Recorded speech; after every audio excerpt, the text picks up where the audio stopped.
এখান থেকে পুলিশের ঊর্ধ্বতন কর্তৃপক্ষ সহকারে আমরা পিলখানা গেটে যাই, 4 নম্বর গেটে গিয়ে আমাদেরকে আসলে আমাদের যে স্মারকলিপিটি ওনারা ওইখান থেকে রিসিভ করে নেয়, দিয়ে আসলে আমাদের সাথে মহাপরিচালকের সাথে যে দেখা করার যে বিষয়টি ছিল সেটি নিয়ে আসলে দেখা করতে দেওয়া হয় না।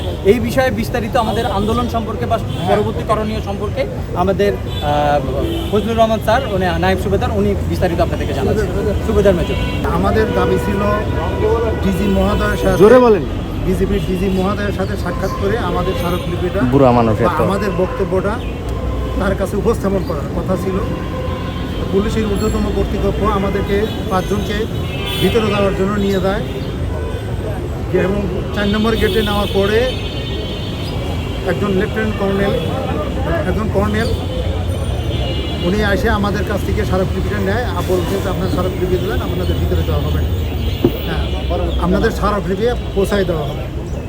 তো বিষয়টা এরকম ছিল না, বিষয়টা ছিল আমাদের ওনার সাথে সাক্ষাৎ করে আমাদের বিস্তারিত বিষয় দিয়ে বললে তারপরে আমরা স্মারকলিপিটা দেওয়ার কথা ছিল।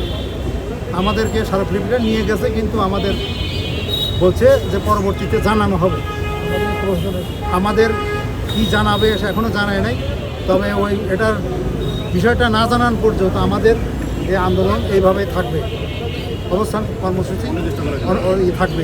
আমাদের যে দাবি ওখানে স্মারকলিপির মধ্যে আছে, আমাদের দাবি একটাই, হ্যাঁ এই ক্ষতিপূরণ সহ চাকরিতে পুনর্বহাল। এই পিলখানায় DG court, sector commander court, ব্যাটালিয়নের কোর্ট, যতগুলো স্পেশাল কোর্টে চাকরিচ্যুত বিশেষ করে চাকরিচ্যুত করা হয়েছে তাদের ক্ষতিপূরণ সহ চাকরিতে পুনর্বহাল, এইটাই আমাদের দাবি, আর কিছু।